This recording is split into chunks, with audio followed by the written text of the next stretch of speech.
Yesterday, I listened very carefully to the speech of the Foreign Minister of the Netherlands, in which he explained his seemingly very generous proposal to decolonize the territory of West Irian, part of the Republic of Indonesia, by relinquishing Netherlands authority there and transferring sovereignty to the people as soon as the United Nations can assume the administrative service which the people themselves are not able to carry out now.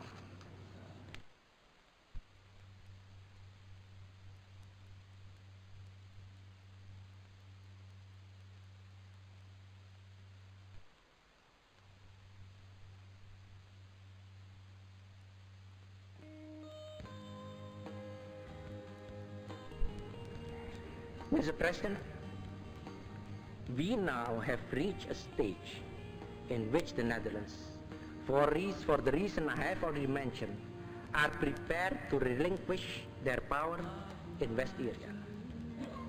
If the favorable political climate that has led to this stage is exploited to the utmost, and if both sides have the sincere desire to solve this dispute, then I think a compromise formula can always be found between the two sides.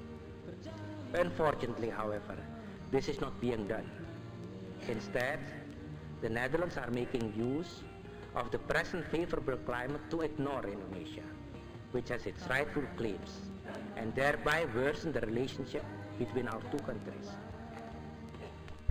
Such an accommodation will not be based 100% upon Indonesian terms.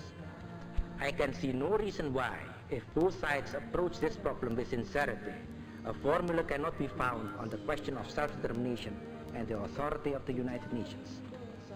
But what happens?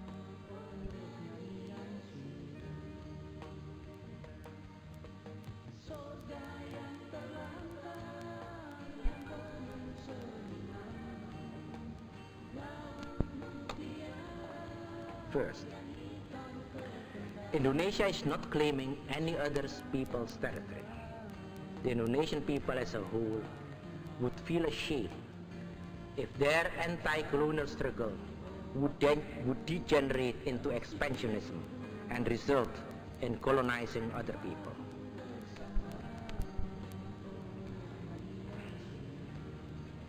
Mr. President, I could mention many other. Mr. President,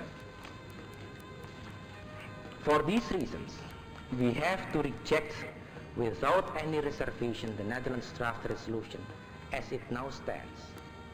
Instead of seeking the compromise formula, we see that the Honorable Foreign Minister of the Netherlands is intent on exploiting to the utmost the favorable climate in his country in order to finalize his hostility towards Indonesia by separating, under the guise of a generous benefactor, dispensing independence to colonial peoples, the territory of West Irian from the rest of Indonesia. Suddenly, we, Indonesia, we are determined to face this challenge, preferably by peaceful means, through direct contacts or direct mediation of the United Nations. If this is not possible, I hope that this Assembly will not deprive the colonized and ex-colonized countries of their right to use all means at their disposal to complete their freedom. In this context, in fact, the Indonesian people are tired of war. The Indonesian people are still suffering from the aftermath of the colonial war.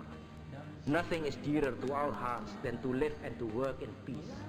But if imposed upon us, if left with no alternative but to resume the colonial war to complete our independence, then we shall not shrink from that responsibility.